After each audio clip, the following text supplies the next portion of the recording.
Chegamos à nossa última aula de Direito Administrativo. Vamos falar agora do recurso da revisão. Na aula passada a gente falou sobre o entendimento de José dos Santos Carvalho Filho. Segundo ele, o cercear o recurso é desnaturalizar indevidamente o fundamento pertinente ao próprio direito de defesa. O recurso é para que haja defesa, o recurso é para que condutas abusivas sejam corrigidas por parte de uma autoridade superior. Olha, o artigo 56 vem dizer: das decisões administrativas cabe o recurso. Então, cuidado, olha. Houve a decisão, o que vem após? O recurso, em face de razões de que ilegalidade e de mérito. Pode ser porque houve uma falha de legalidade ou até mesmo do mérito do ato. A decisão não foi conforme os costumes, a decisão ela foi uma decisão abusiva, não fere a legalidade, mas fere a legitimidade, fere um princípio da administração. Parágrafo 1º, ela, por exemplo, não foi razoável a decisão. Parágrafo 1º, o recurso será dirigido à autoridade que proferiu a decisão, ao qual se não reconsiderar no prazo de 5 dias ou encaminhará à autoridade competente superior. Então, eu quero que você anote e faça um parêntese. Cuidado, pessoal. O recurso ele não é enviado diretamente à autoridade superior. Você vai entrar com recurso diante daquela mesma pessoa, aquela mesma autoridade que tomou a decisão. Essa autoridade tem o prazo de 5 dias para reconsiderar. Cuidado, então ela não é revisar, não é decidir, é reconsideração. Então, a primeira etapa aqui do recurso é a reconsideração. A mesma autoridade pode reconsiderar pelo prazo de 5 dias. Se ela não reconsiderar, aí sim ela vai encaminhar para a autoridade superior. Antes do encaminhamento dessa decisão para a autoridade superior, a mesma autoridade que decidiu pode reconsiderar em 5 dias. Portanto, nós temos a primeira etapa ali, a reconsideração, antes mesmo da revisão que sobe para a autoridade superior. Parágrafo 2º. Salvo exigência legal, a interposição de recurso administrativo independe de caução. Portanto, olha, não se tem que exigir dinheiro, depósito judicial, depósito ali em conta, para que possa haver recurso administrativo. Independe de caução. Cuidado, é independe e não depende. Salvo se tiver alguma lei legalizando, dizendo algo ao contrário. O recurso administrativo tramitará no máximo por 3 instâncias administrativas, salvo disposição legal diversa. É o que está no artigo 57. Portanto, 3 instâncias. Quem conhece, já estudou ali o processo penal, sabe ali que o recurso, você tem a decisão ali no juízo, na sua cidade, no fórum da sua cidade, primeira instância. Depois recorre para o Tribunal de Justiça. Não deu certo? Então, recorre para o STJ. Então, 3 instâncias. É lógico que estamos falando ali nos casos mais simples. Existem os casos especializados, que é eleitoral, mas não estamos falando disso. Então, primeira instância, segunda instância e terceira instância. Aqui no recurso administrativo, tramitará no máximo. Pode ser que seja resolvido na primeira instância, aquela autoridade venha reconsiderar, pode ser que vá para a autoridade superior e poderá ainda subir mais uma vez. O máximo é 3 instâncias, salvo se tiver alguma lei dizendo que é 2, que poderá haver mais instâncias ou menos. Quem tem legitimidade para interpor recurso administrativo? Quem? Os mesmos legitimados para atuarem no processo na qualidade de interessados. Nós já vimos isso. Veja o artigo 58. Tem legitimidade para interpor recurso administrativo os titulares de direito e interesses que forem parte do processo. 2. Aqueles cujos direitos e interesses forem diretamente afetados por decisão recorrida. 3. Organizações e associações representativas no tocante a direitos e interesses coletivos. 4. Os cidadãos ou associações quanto a direitos ou interesses difusos. Agora, eu quero voltar para vocês no slide que a gente já viu numa das aulas passadas. Veja, legitimados para atuarem no processo. Os 3 últimos estão igualzinho ao texto que a gente acabou de ler. Agora, só o primeiro que é diferente. Aqui o inciso 1 diz, olha, pessoas jurídicas, físicas ou jurídicas que iniciem como titulares de direitos ou interesses individuais ou no exercício de direito de representação. Já o texto do artigo 58, quem tem legitimidade para interpor recurso? Os titulares de direitos e interesses que forem parte no processo. O resto está tudo de acordo. Aqueles cujos direitos ou interesses forem imediatamente afetados por decisão recorrida. O item 2 é um pouco diferente também, mas tem o mesmo sentido. Aqueles que sem ter iniciado o processo, têm direito a interesses que possam ser afetados pela decisão a ser adotada. Aqui é decisão a ser adotada. Já lá no recurso administrativo, aquele que tem interesse na decisão, não na decisão adotada, mas na decisão a ser recorrida.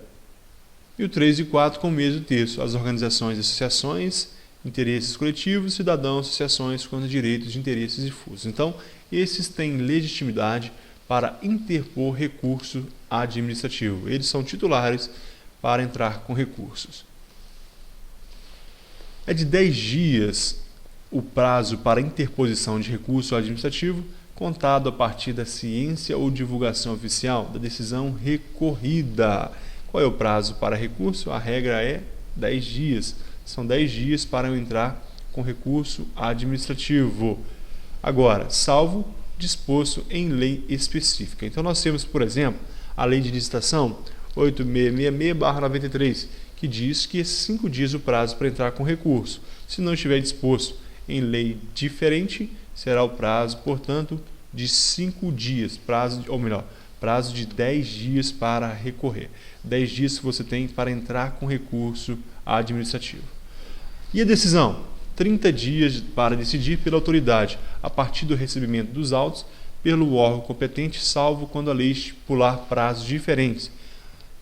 Pode ser duplicado esse prazo com devida justificativa explícita. Pessoal, nós temos aqui, lá quando a gente estudou a decisão, nós vimos que o prazo era de 30 dias, podendo ser prorrogado por mais 30 motivadamente. Aqui no recurso, o prazo também é de 30 dias, podendo ser prorrogado, desde que seja justificado e seja uma justificativa explícita ali nos autos do processo. Então, qual é o prazo? 10 dias para eu entrar com recurso, salvo se houver uma lei dizendo que o prazo é diferente. Ou ainda, e a decisão do recurso será em 30 dias, podendo ser prorrogada por mais 30 dias. Prazo máximo para decisão, 60 dias.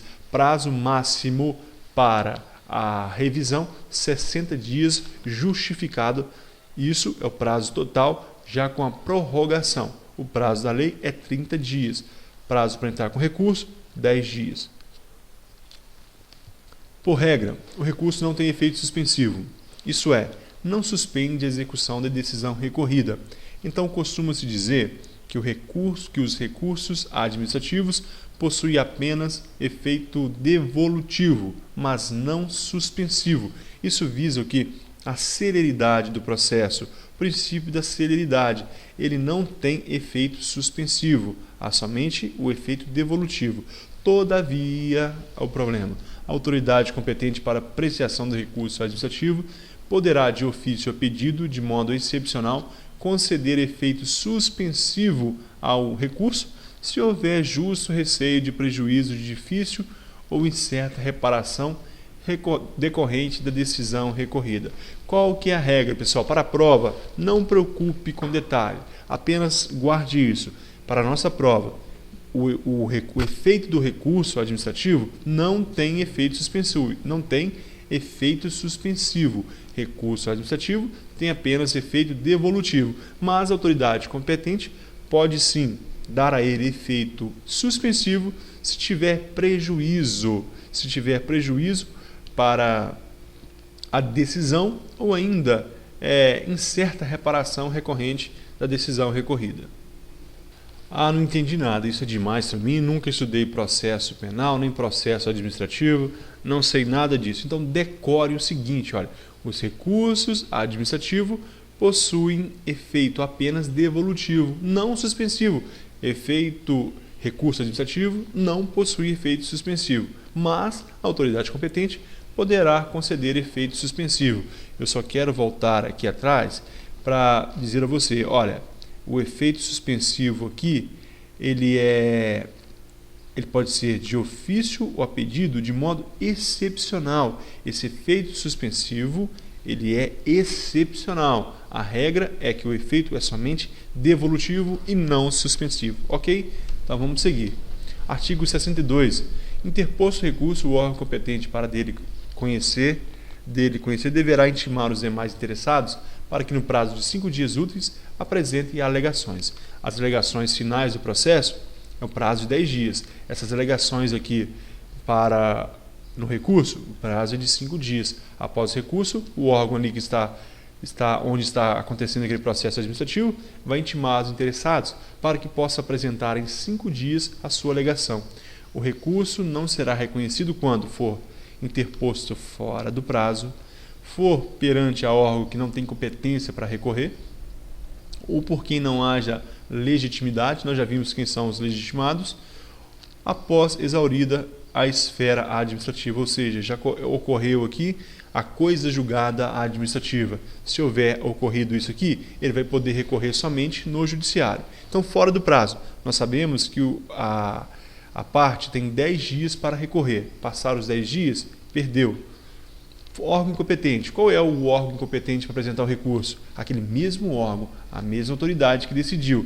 Ele foi a outro órgão, ele foi diretamente na autoridade superior. Então, não será reconhecido o recurso. Quem não é legitimado, nós vimos aqui agora, quem são os legitimados para interpor recurso? Esses 4 que nós acabamos de ler. Um diferente aqui quer apresentar o recurso. Não tem jeito, são os 4 legitimados. E ainda após exaurida a esfera administrativa. Aqui somente no judiciário poderá ser recorrido. Parágrafo 1º. Na hipótese do inciso 2, será indicada ao recorrente, a autoridade competente, ser devolvido o prazo para o recurso. Então, qual a hipótese do inciso 2 aqui? Perante órgão incompetente. Foi levado, então, em outro órgão para recorrer. O servidor deste órgão vai falar o seguinte: ô filho, você vai ter que ir lá no outro órgão. Esse recurso aqui você deve apresentar é no órgão X. Então, sendo devolvido aquele prazo de 5 dias para ele, ou melhor, aquele prazo de 10 dias para ele apresentar o recurso. Parágrafo 2º. O não conhecimento do recurso não impede a administração de rever de ofício o ato ilegal, desde que não ocorrida preclusão administrativa. Ocorre o seguinte: não houve recurso, mas a administração percebe que ela cometeu um equívoco, que ela vacilou. Ela pode, então, de ofício, rever o seu próprio ato, desde que não ocorra a preclusão administrativa, desde que não passe aquele prazo ali de 5 anos que a administração tem para rever seus próprios atos. 64. O órgão competente para decidir o recurso poderá confirmar, modificar, anular ou revogar total ou parcialmente a decisão recorrida, se a matéria for de sua competência. Olha, houve o recurso. Que tipo de decisão aquela administração, aquele órgão, pode tomar? Ele pode, confirmar, modificar, anular, revogar. Ele pode pegar aquela matéria, aquele mérito, aquele ato que ela tomou e fazer picadinho dela, refazer, destruir, anular, revogar. Pode fazer o que for da sua competência. Ela pode demitir? Não pode, não é de sua competência. Tudo que for de sua competência, ela pode fazer diante de um recurso. Parágrafo único. Se da aplicação do disposto nesse artigo puder decorrer gravame a situação do recorrente, este deverá ser certificado para que formule suas alegações antes da decisão. Aqui nós temos um problema, pessoal. Vamos ver o artigo 65, parágrafo único. Eu vou abrir lá na lei para você ver, olha. Artigo 65, parágrafo único. Da revisão do processo não poderá resultar agravamento da sanção. Não pode haver a chamada reformatio impégius, reforma para pior. Então, o artigo 65, parágrafo único, diz que não pode haver, então, reforma para pior. Vamos supor que o processo administrativo visa uma pena de suspensão. Você vai e recorre e você recebe uma pena de demissão. Não pode haver do recurso, não pode haver um gravame, uma reforma para pior. Para a nossa prova, nós vamos entender o seguinte: esse artigo 64, ele fala de parágrafo 1, ele fala do recurso.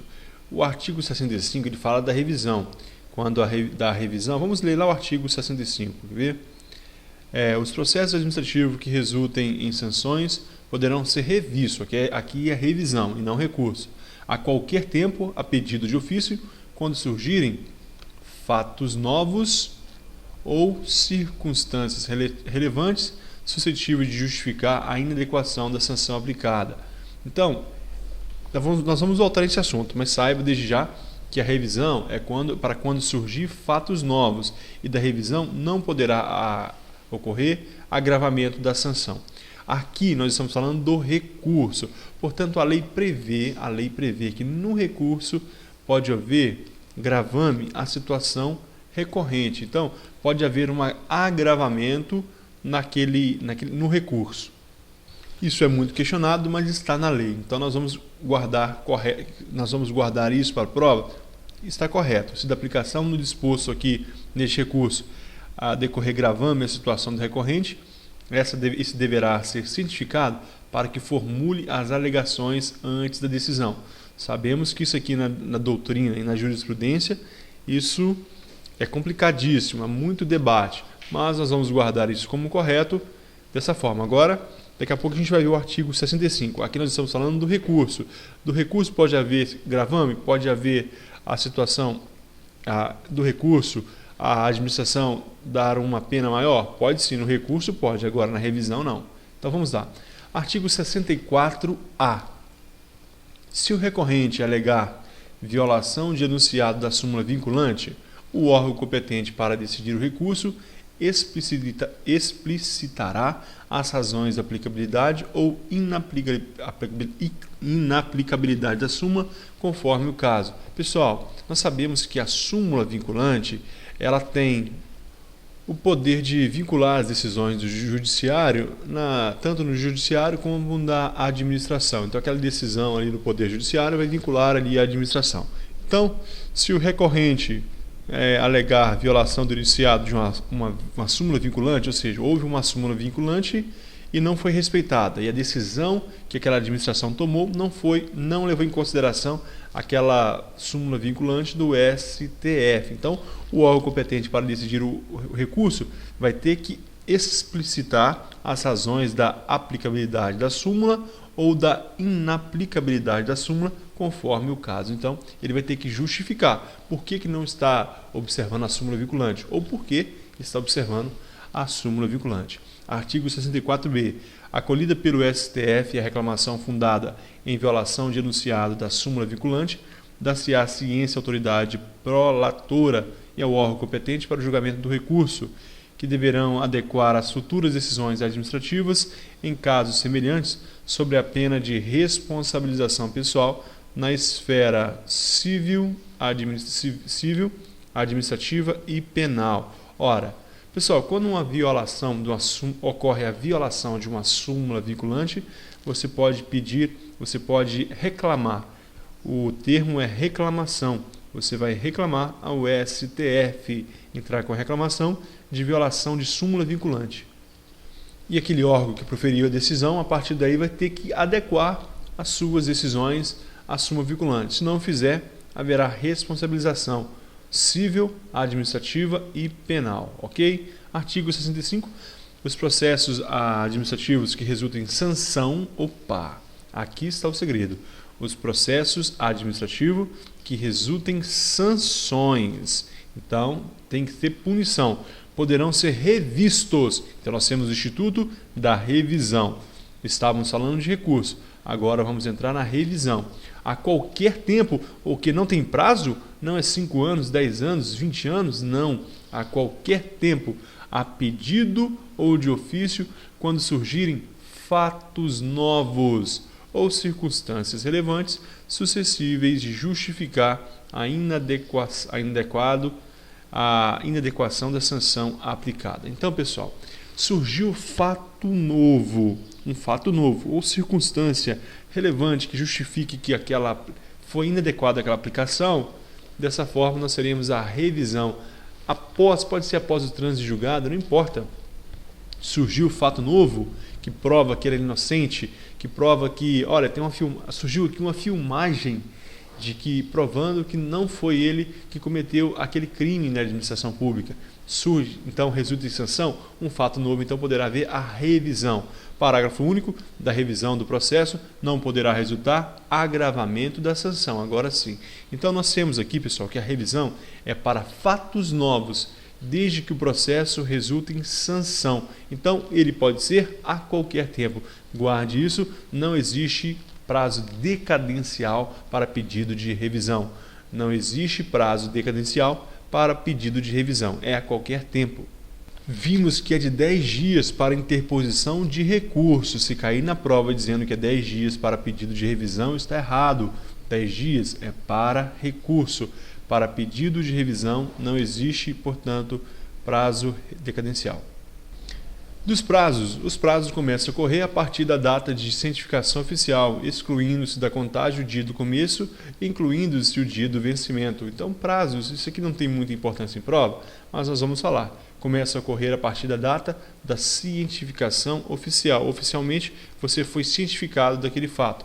Então, começa a correr, sabemos que é dias úteis, começa a contagem do dia do começo, exclui, né, o primeiro dia e conta-se o dia do vencimento. Não conta o dia que você foi contado. Você foi, por exemplo, cientificado ali na segunda-feira, dia 1º. Então começa a contar dia 2. Dia 2 é o primeiro dia. Então não conta o primeiro e conta o último dia ali. Ok? Parágrafo 1º. Considera-se prorrogado o prazo até o primeiro dia útil seguinte, se o vencimento cair em dia que não houver expediente ou este for encerrado antes da hora normal. Trabalha-se das 7 às 5 naquela repartição. Aquele dia foi ponto facultativo, trabalhou até meio-dia, ou não trabalhou naquele dia. Vai prorrogar para o primeiro dia útil subsequente o prazo daquele recurso. Os prazos ali contados nessa lei. Os prazos expressos em dias contam-se de modo contínuo. Parágrafo 3º, os prazos fixados em meses ou anos contam-se de data em data. Se no mês do vencimento não houver dia equivalente àquele do início do prazo, tem-se como término o último dia do mês.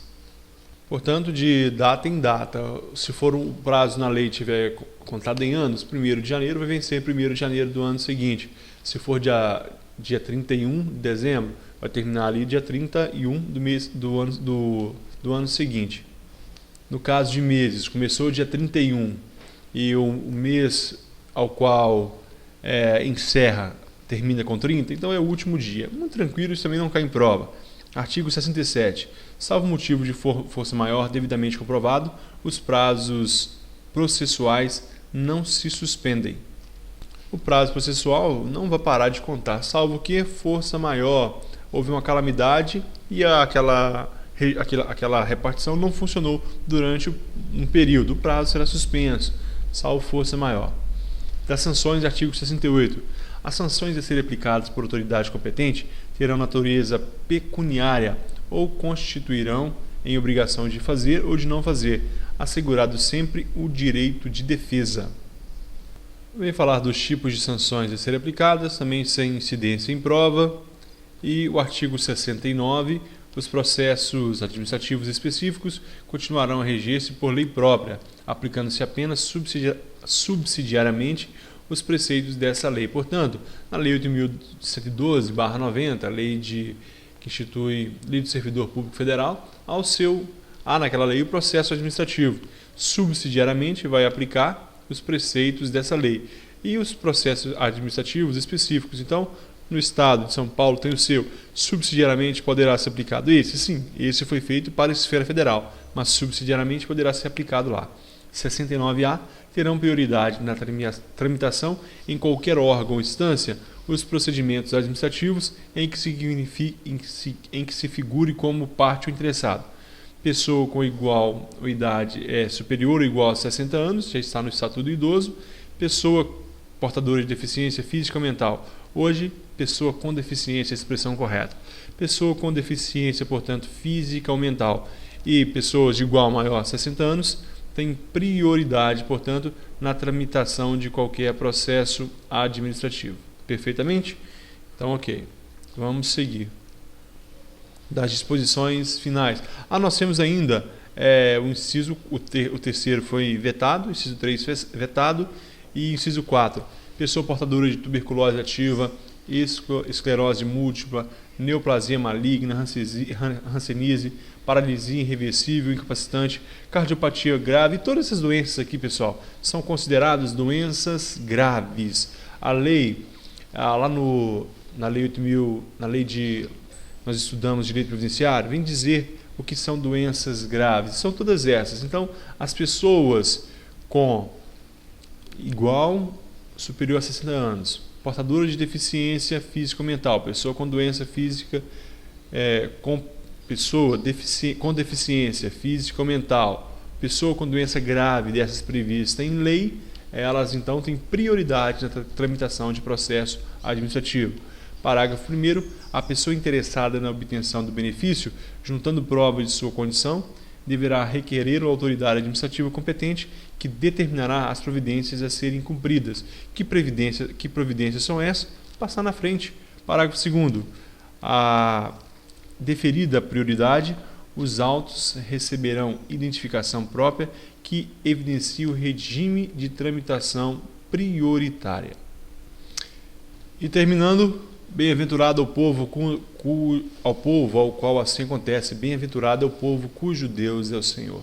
Quando Deus está à frente, pessoal, não existe barreira. Assim tem sido em minha vida, eu desejo que seja assim também na sua. Se Deus é o seu Senhor, você será bem-aventurado, você será vitorioso, você conseguirá a sua aprovação. Fica aqui o abraço de seu professor Aprígio, seu amigo. Na próxima aula, a gente começa com exercícios sobre direito administrativo. Até a próxima.